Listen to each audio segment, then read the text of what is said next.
I didn't mean to read my son's messages, but the phone was vibrating itself off the counter, and I picked it up so it wouldn't fall into the casserole. The screen was open to a group chat named Plan B, and my name was right there, spelled properly as if I were a project. "We need incapacity documented to access her accounts," Kelsey wrote. "Bank says no without guardianship or POA." Then a message from Daniel, my boy I had nursed through fevers and algebra. "Mom forgets stuff all the time. We'll tell the court she left the stove on again." The worst one wasn't even from family. It was from Marla, our church friend who brings soup to funerals and sits in the front pew. "I know a notary who looks the other way," she typed. "Get me the forms." I stood there with the spoon still in my hand, afraid to breathe. The oven ticked as it cooled, and the house I paid off by making sandwiches at 5 a.m. for 30 years suddenly felt like someone else's property. Kelsey walked in with 2 empty casserole dishes and smiled like a good daughter-in-law does when she wants to borrow your car. "We were just talking about getting you more help," she said, bending to pick at a speck on the floor that wasn't there. "You've been tired, Nora. You deserve rest." I stirred the casserole that didn't need stirring. I wanted to ask why my son thought I didn't know how to manage my own life, why anyone thought my savings were a community chest. But I swallowed it because I felt the old fear opening inside me, the one that started the day my mother mistook our living room for a bus station and asked me 3 times what year it was. My mother died in a locked memory ward, clutching somebody else's scarf. I had promised myself I would never make my boy carry me like that. On the edge of the phone screen, a notification popped up: "Dr. Cormack, neuropsychology, appointment confirmation for Tuesday." I hadn't made any such appointment. The spoon slipped from my fingers and landed with a flat metal clatter. I reached for a dish towel, buying time, and noticed a yellow sticky note on the counter next to Daniel's sunglasses, the kind he never wore around me because he'd lose them.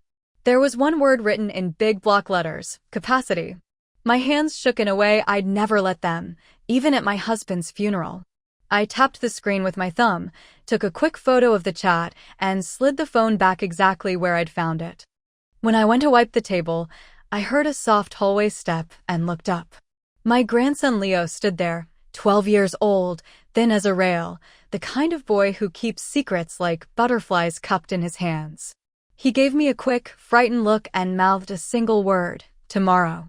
Then he disappeared into the guest room where his parents were packing my old photo albums to keep them safe. They stopped speaking in whispers. That's how I knew they thought they were winning. At Sunday lunch, Kelsey put plastic pill organizers on the table like a centerpiece. "We're worried about all the bottles," she said sweetly. "It's confusing. You're taking them wrong." I've never been ashamed of my morning aspirin, but I felt it then, the way the neighbors' eyes at church lingered extra long after service, the way Mrs. Holt from the Homeowners Association leaned against her car and said, "You poor dear. Kelsey told us you left the car running at the grocery store." The truth was I had turned back because a little boy had asked me where the graham crackers were, and I couldn't remember which aisle because the store had changed the layout. I hadn't left the car running. But in our town, a whispered story travels faster than any correction. Daniel started a habit of reaching for my keys with a small joke attached. "I'll just hold on to these in case you get turned around, Mom." He began to speak for me in rooms I used to manage on my own: the pharmacy, the bank, the HA meeting where I had once taken minutes for a decade. Each time I tried to answer, he'd rest his hand on my shoulder gently, the way you quiet a child in church. When I protested, he'd grin as if we had a private joke. "We're just trying to help." Just. Such a small word that can smother you. A week after the casserole, I received a thick manila envelope in the mail with cheerful tabs and post-it arrows where I needed to sign. The cover letter said HIPAA consent in friendly blue font. Inside, tucked between medical releases, was a general durable power of attorney appointing Daniel as my agent, effective upon signature, with no springing condition. If I'd signed where the yellow arrow landed, I'd have handed over every lever of my life. I put the packet back on the table and poured myself tea with a steadiness I didn't feel. Marla dropped by that afternoon with lemon bars and a warm voice. "We all reach a season," she said, eyes soft as bread. "It's nothing to be ashamed of.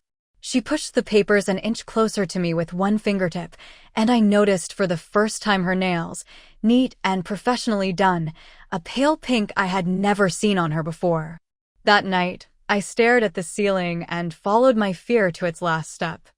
I let myself imagine being a burden, the way my mother had feared, the way I feared. It was terrible. It was also survivable if I had the right tools. That's when the world's rules clicked into place for me like puzzle pieces. In our county, an adult needs capacity to appoint an agent and to manage property. If anyone wants control without my consent, they need a guardianship. Guardianship can be refused if there are less restrictive alternatives, advanced directives, supported decision-making, a professional fiduciary. I didn't need to outshout my son. I needed to change the rules of the game.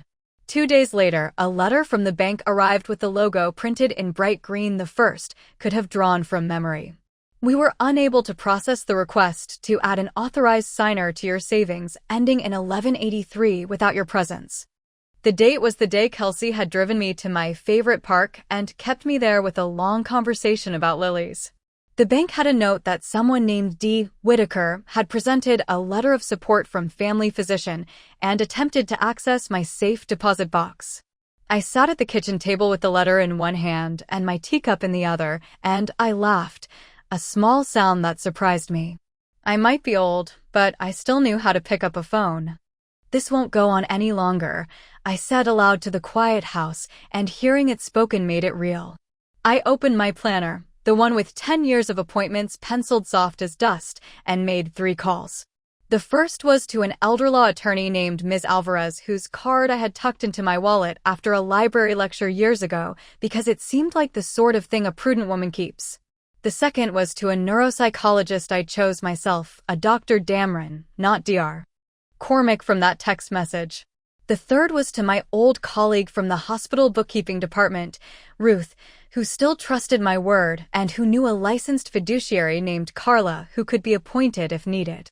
By noon, I had an appointment for a full cognitive evaluation, a consultation for advanced directives, and a list of homework from Ms. Alvarez. Revoke any prior powers of attorney, prepare a supported decision-making agreement naming people I chose, draft an advance healthcare directive, and, if I wished, a living trust that would immediately put my house beyond casual reach. The test was long and oddly satisfying, an inventory of my mind I hadn't realized I needed. "We test for attention, memory, judgment," Dr. Damron said gently, watching me copy a cube and recall a string of words. "I'm more interested in how you solve problems than whether you can recite a list without context." I left his office with paper in my hand and a piece I hadn't had in my chest for weeks. The report would come in 2 days. In the meantime, Ms. Alvarez rearranged her schedule to draft documents. "You'll designate a professional for finances and your neighbor Bev for healthcare choices, if you're ever unable," she said. "That removes the argument that a guardianship is the least restrictive option. We also build a firewall. If anyone files, we're ready." When I drove home, my phone pinged with a pharmacy alert. "Refill request early for lorazepam denied." I don't take lorazepam anymore. I hadn't for years. I called the pharmacist, a young woman named Tasha I always liked because she explained side effects like she was talking to her own grandmother. "Mrs. Whitaker, someone tried to refill your old prescription," she said. "They had your name, date of birth, and insurance info. We flagged it because the prescribing doctor retired." My mouth went dry. "Did you see them?" "A woman in sunglasses. She said she was your daughter." "Ma'am, I know your son's wife. She comes in for the kids sometimes." It wasn't her. My quiet life had been a glass of water. Now it felt like I'd discovered someone had stirred it with their finger. I decided then to turn my fear into a trap. When Daniel suggested I stay with them for a few days, just to keep an eye on you, I smiled and said yes. I packed carefully but left things. I wanted them to think I was exhausted, grateful to be carried.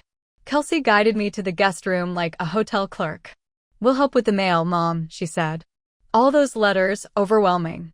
I watched from the window as Daniel brought in my file box of documents like a good son and then, when he thought I couldn't see, carried it back to the trunk. I had placed a little battery camera among the winter scarves in that box. It streamed to a very old tablet I gave to Bev across the street with one instruction: don't say a word, just watch and write down times.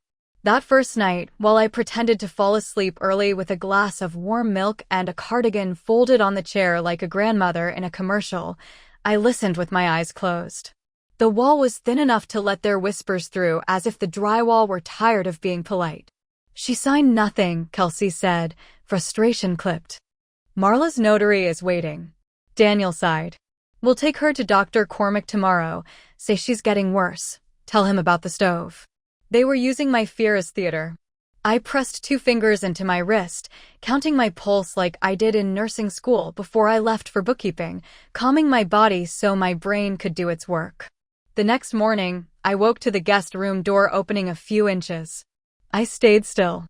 After the hinge whispered shut, I reached for my tote bag to check my new directives again and felt my stomach drop. The folder wasn't there. I also noticed my mailbox key missing from my ring.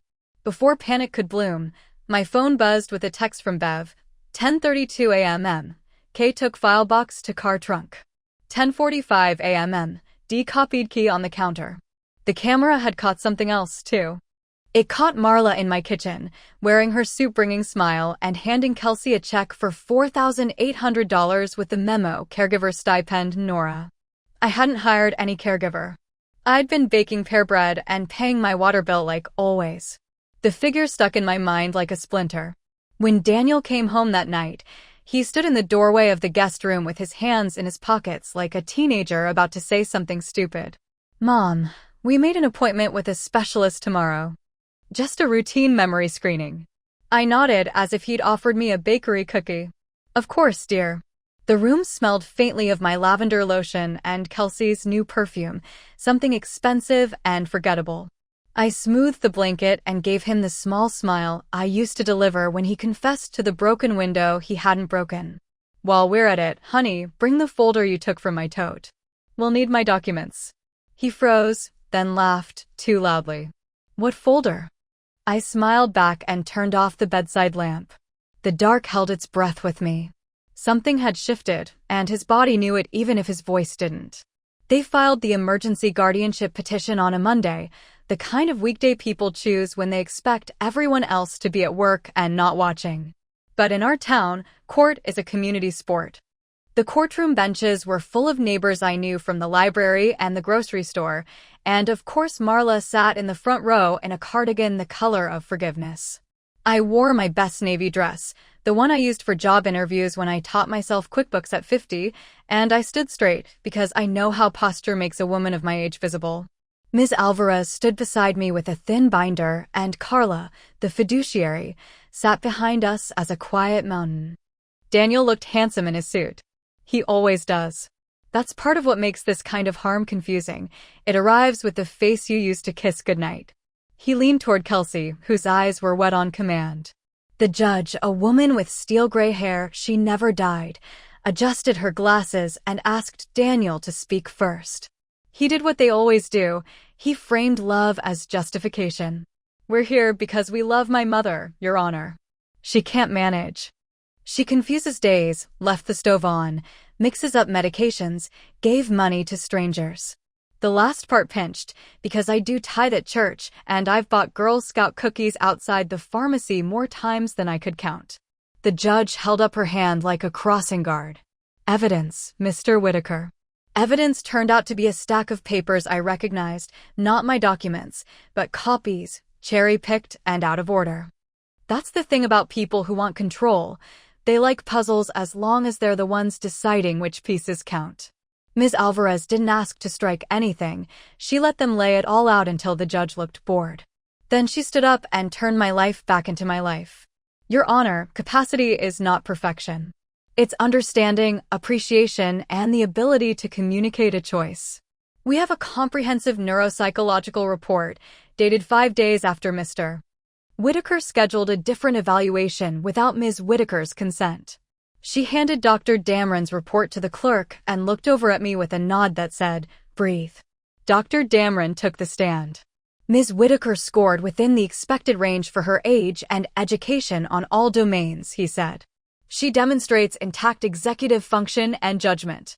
His voice was calm and uninterested in theater.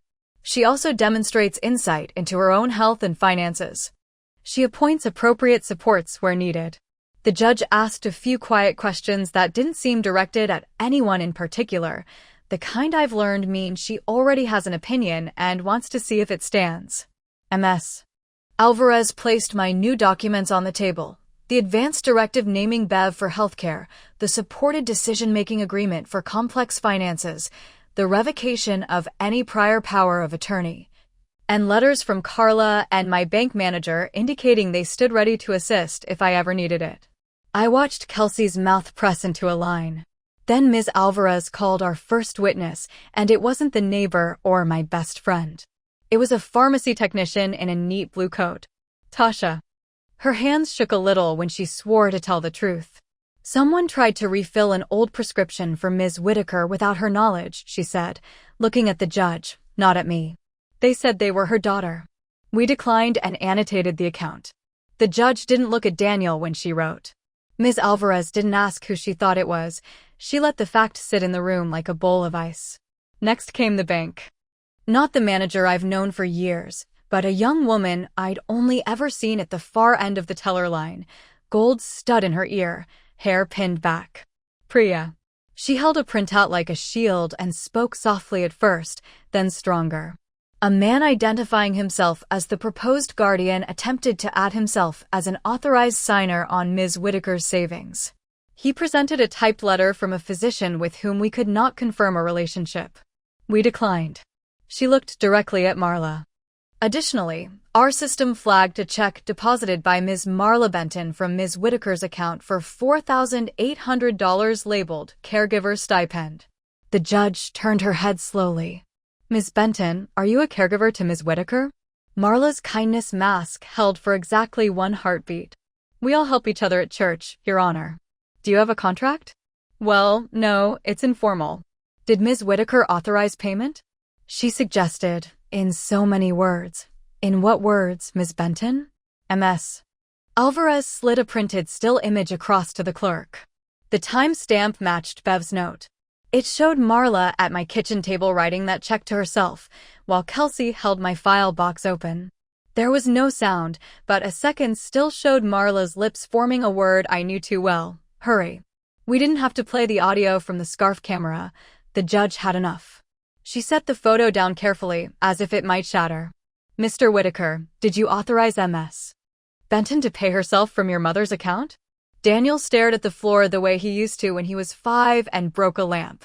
We thought you thought wrong, the judge said, not unkindly, but with a finality that made the people on the back bench sit up straighter. Ms. Alvarez saved the small knife for last. Your Honor, the petitioners assert stove incidents and confusion. May I submit evidence of a group chat titled Plan B, discussing manufacturing incapacity and a notary who looks the other way? She placed color printouts on the table. Daniel closed his eyes. Kelsey's whisper slipped out anyway. You weren't supposed to see that. The judge read for a long moment, then removed her glasses. Petition for guardianship is denied.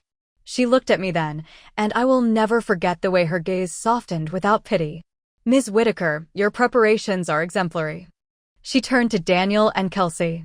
I am referring this matter to Adult Protective Services for review of potential financial exploitation and to the district attorney for further evaluation regarding any forgery or attempted fraud. The room was so silent I could hear my own breath.